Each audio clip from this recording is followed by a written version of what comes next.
In this video, we're going to start thinking about algorithm analysis. We'll talk about what it means to evaluate the running time of an algorithm, and we'll work through a few simple examples that highlight some of the common patterns that arise when we analyze iterative algorithms.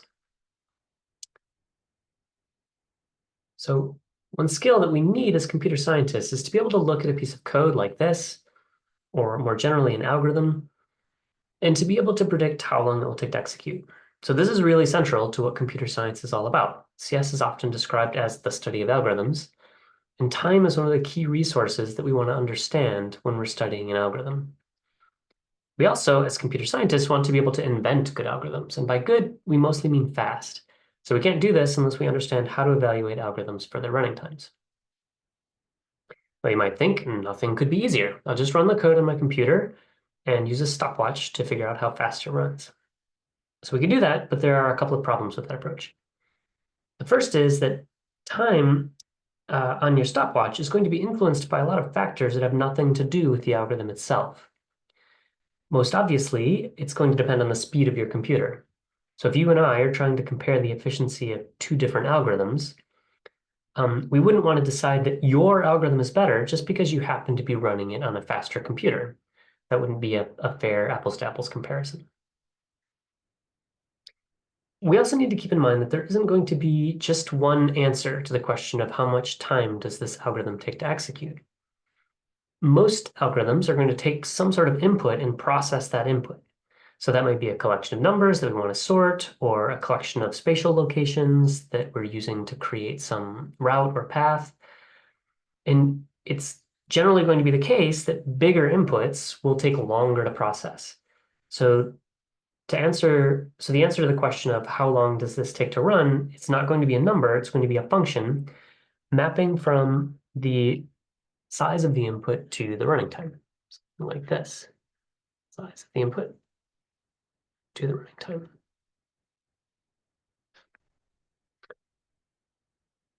Okay, so given these issues, how will we proceed with algorithm analysis? First, rather than measuring time, we're going to count the number of steps that an algorithm takes to complete. That is going to be an intrinsic property of the algorithm. It won't be influenced by irrelevant details like the speed of my computer or the programming language I happen to be using or the compiler version or any of the many other factors that might have an impact on running time. The goal then will be to find a function that maps from the size of the input to the number of steps. So rather than time on the x-axis, this will be the number of steps.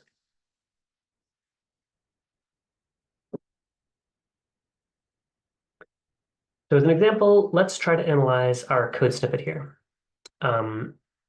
First, we need to determine how we're going to evaluate the size of the input. What is the size of the input in this case? You can see that this algorithm is taking an array of numbers. It's iterating through all of the entries in the array, summing them up, and it's returning that total. So the obvious candidate for the size of the input here is the number of entries in that array. If we have more entries, we expect the algorithm to take longer. And we'll call that value in this case n. So generally, we'll refer to the size of the input as n. So our goal is going to be to develop a function t of n equals something where this is the number of steps the algorithm requires to complete. So it's a function that maps from the size of the input to the number of steps. Your initial inclination, your instinct might be to look at this and say, well, it's going to be n. You can clearly see that this loop is going to execute n times. And so great. So it looks like n. We don't want to get ahead of ourselves there, though. We haven't actually determined or discussed what counts as a step. So if we call this n, then we're maybe implicitly assuming that what we meant by steps is the number of iterations that occur in the loop here. But there are other things that the computer has to do to execute this code, right? So each of these statements or expressions presumably will involve some computation taking place. So this is going to be a step. This is going to be a step. So maybe a better or more accurate way of counting steps would be something like, let's count the number of expressions that get evaluated when this code runs. So we've got one here. We've got one here. How many times does this take place? Well, you might be tempted to say n. It happens, this is true once every time we get into the loop, but it's also false once when we're getting out of the body of the loop. So this actually happens n plus 1 times. How about this statement? Well, the way a for loop functions in Java, we can sort of imagine that this statement is here at the bottom of the loop, and we've already decided that the body of the loop happens n times, so that's n. This statement here happens once each through the body of the loop, so that's n, and we'll count this return statement as well, and that's 1. So if we go through and add all these up, that's 3 n's, so we're got tn equals 3n plus 1, 2, 3, 4. So 3n plus 4. Total steps executed when this algorithm executes for an array of size n. So that may feel a little more accurate in some sense than our first attempt, but we could really be more precise still, right? Some of these statements or expressions that we've selected to count are themselves actually composed of multiple steps that all have to be executed by the computer. So here, we have to access the value in this array, then we have to access the value that was previously in total, and then we have to add something in there. So maybe that would actually be something like 3 steps, or 4 if we're counting the actual addition operation. That's starting to get a little bit complicated, and we may be going down a rabbit hole here, right? So let's take it to the extreme case and say, well, actually, the actual steps being performed are happening on the CPU of the computer, and we know that those steps are actually machine language instructions. So in order for this code to run at all, it would have to be translated to machine language, and then individual operations will happen in the machine language. So we could get closer to that by looking at the sort of assembly language version of this, and then counting the individual steps in the assembly language. And maybe if we did that, we would come up with something like, I don't know, T of n equals, 36n plus 21 or something like that. And why would that be? Well, something that looks like a fairly simple operation to us, like accessing an array element, that could actually be, 4 or 5 or 6 low-level assembly language or machine language instructions. So we have kind of 3 different stories about how many steps this algorithm takes. I think we should not be attracted to this one, the notion of looking at the machine language steps. That's really taking us away from our idea that we want a count that is intrinsic to the algorithm, right? In part because different computer architectures will have different ways of representing these steps, and we'll end up with different counts just depending on the kind of computer that we look at. So one thing that all of these do have in common is that if I were to plot them, they all look like this, as long as I'm not showing you where the scales of the axes are. They're all straight lines, right? And it's going to turn out, for reasons that we're going to justify more in a later video or later in the course, that this is the main story that we're interested in. We're less interested in the exact number of steps that we're going to get, and we're more interested in the shape of the growth function, how the running time grows as the input size increases. So given that that's the case, there's a sort of common way of approaching this is just to go in and pick something that's convenient to count and call that the basic operation. So when we're doing an algorithm analysis, then we will specify how we're counting the input size, how we're measuring the input size. We'll describe what our basic operation is. And then when we provide the function that describes the running time, it will be in the context of that basic operation. So in this case, a reasonable basic operation might be array accesses. And that's reasonable because it happens inside this loop, right? Assignments to total would be a bad choice because there's only one of them, and it's not going to reflect the overall running time. But array accesses is going to be a good one. So if we were then to do this algorithm analysis in the context of that basic operation, what we would say is the running time of this algorithm, or the number of steps performed by this algorithm, is T of n equals n, where the basic operation is array accesses. Great. Okay, let's look at a very slightly more complicated example. In this case, we have, again, an input that is an array of numbers. And if you look at this first loop here, it's essentially the same loop we saw in the previous slide. We're adding up all of those numbers. But then there's a second loop that iterates again to that same array and divides all of the numbers by the total that we calculated above. So assuming these are all positive numbers, the result of executing this code would be to ensure that all of the numbers in the array, once we're finished, add up to 1. That might be a useful thing to do in some application that involves probabilities or something like that. So the only quick thing that I want to highlight here is that, right, we have 2 loops. So if we're picking that same basic operation of array accesses, well, we know that we get n here. Body of this loop executes n times, and there's 1 array access in there. The body of this loop executes n times, there's 1 array access in there. So there are a total of 2n array accesses. Because this loop happens after this loop, we add up the number of total steps that are required. Things get slightly more complicated when we have nested loops. So this code looks a bit more complicated, and what it's doing is it's processing an array of numbers, and it's trying to find the maximum difference between any pair of numbers in that array. And it's doing that by iterating through the entire array.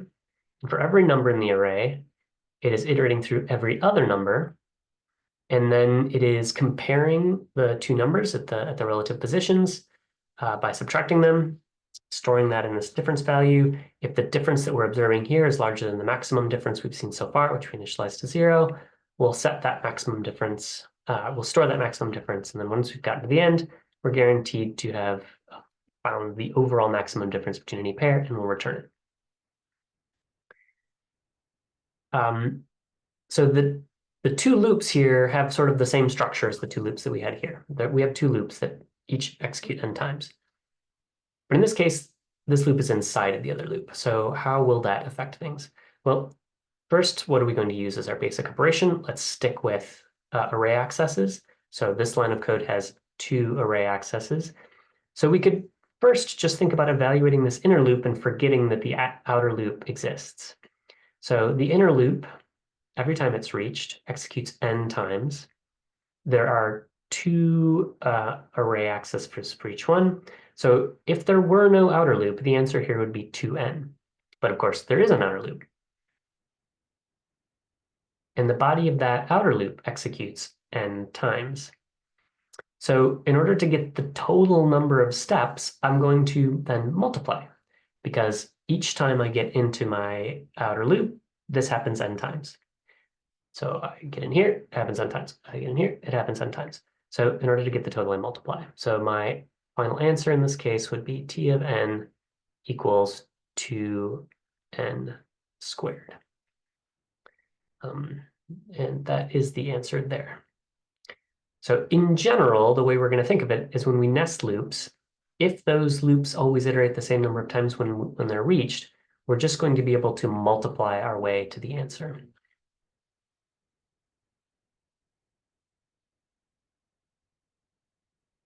So here, things are getting a little more complicated. this is an algorithm that's solving the same problem that the previous algorithm did. The previous algorithm was not very efficient. This algorithm may not be very efficient either, but it's a step in the right direction. Uh, and it is taking advantage of the fact that the previous algorithm was actually looking at every pair twice. Um, and we want to avoid doing that. So rather than iterating through the entire array in the inner loop, I'm only going to iterate through all of the elements up to and including the current element that I'm considering in the outer loop. That way I don't look at the pairs twice in different orders. So because in the previous implementation, I didn't really have to worry about signs because I knew that I would get I and j in both orders here. So whichever one was larger didn't matter. The bigger one would be the one that I ended up storing. Here I'm going to have to take the absolute value because I'm interested in the magnitude of the difference. Okay, so we're actually not that concerned with whether this is correct or how it works. What we're interested in is figuring out how many steps it takes to complete. And what I can't do is just multiply out, right? Because the body of this loop requires a different number of steps each time it happens.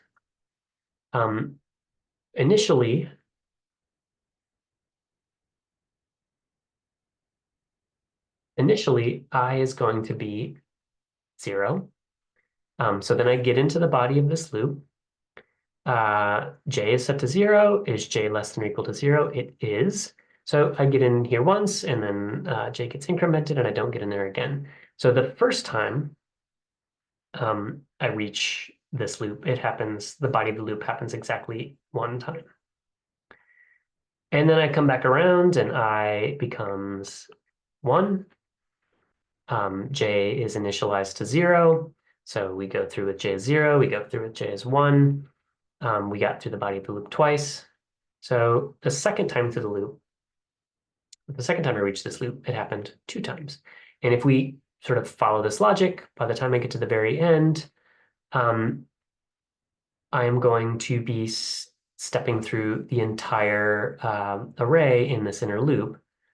So that last time the inner loop executes, it's going to be n.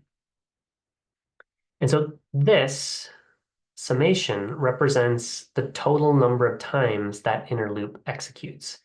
And when we're working with summations, it can be convenient or concise to actually use summation notation. So the way that we would usually write this summation would be something like this. And that just equals 1 plus 2 plus 3 plus ... up to n. Okay, of course, writing as a summation isn't the answer. It's just a different way of writing the sequence of numbers added together. So we would like to actually know the answer. We would like to know what the summation works out to.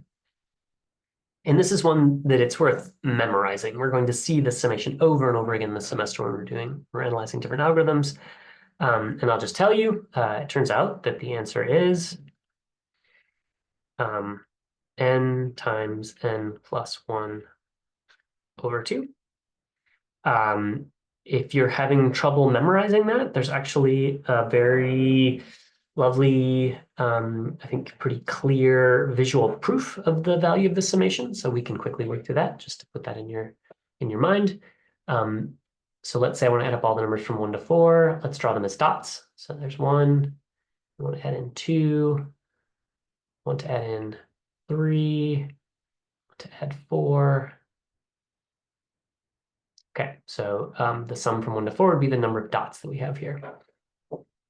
What I'm going to do is I'm going to add some more dots. I'm going to double the number of dots by just adding 1 new dot for every dot I have. So I'm going to take this dot up here in the upper left, and I'm going to replicate it down here. I'm going to take these 2 dots here, and I'm going to replicate them here and here. I'm going to take these 3 dots, I'm going to replicate them here, here, and here. And I'm going to take these 4 dots, and I'm going to replicate them here, here, here, and here. Okay, why to do that? Why was that useful? Well, now it's really easy to calculate the total number of dots. Right? If this is n, which is 4 in this example, well, I end up with one more dot along the columns, right? There's one more column than there are rows. So this is n plus 1. And so, of course, the total number of dots is just the number of rows times the number of columns. It's n times n plus 1. But in order to get that, I doubled the number of dots, so I can get back to the actual answer, the number of blue dots, by dividing by 2. So feel free to draw these dots if you're having trouble remembering the value of that summation. Okay. One thing that we have to be a little bit careful of here, remember that we were using our basic operation in the last couple of examples as array accesses. It looks like there are 2 here. So my final answer in this case would be T of n equals 2 times n plus 1 over 2 equals n times n plus 1. Great. Let me just add one quick caution here. A mistake that I often see people make when they're dealing with an algorithm that has this structure is to go through that whole thought process that we just went through, determine that the number of times that this happens is n times n plus 1 over 2, and then noticing that this happens in a loop that happens n times, multiply that whole thing by n. And that's a mistake. Because the way that we got this summation by adding 1 plus 2 plus 3 plus 4 dot dot dot up to n. So we've already incorporated all of the iterations of that outer loop, right? This 1 came from the first iteration of the outer loop. The 2 came from the second iteration of the outer loop. The 3 came from the third iteration, and so on. So we wouldn't then multiply the whole thing by n. All n terms in that summation are already there. And that shouldn't feel right either, right? Because you would have gotten an answer, right? You would have gotten something like, well, you would have gotten an n cubed term in here, right? An n cubed would have shown up. And that's somehow now an algorithm that's taking longer than this algorithm that was requiring fewer steps. So it just doesn't make sense. Okay, so those cover some of the common cases that you might see when you are analyzing iterative algorithms. It could be significantly more complicated than that, right? And in particular, while loops are tougher to analyze in many cases because they don't, by the structure of the loop, necessarily indicate the number of times that the loop will execute the way for loops typically do. So here's an example of that. What's this function do? It takes in a single integer n. This loop executes as long as n is not equal to 1. And each iteration through the loop, we do one of 2 things. If n is even, we divide it by 2. If n is odd, we multiply it by 3 and add 1. And we just count the number of times that this loop executes, and we return that count. So it's probably not obvious to you for a particular number how many times this loop will execute before n ends up as 1. In fact, I picked this example because no one knows the answer to that question. Not only do we not know for a particular value of n how many steps it will take, no one has actually proven that it will terminate at all for all values of n. So it's believed that it will. That's the Collatz conjecture, is the conjecture that any value of n that I can put in here will eventually work its way down to 1. But that's an open question in mathematics, which is just to highlight the fact that sometimes just because you're looking at a loop, doesn't mean there's going to be a straightforward way to analyze this running time.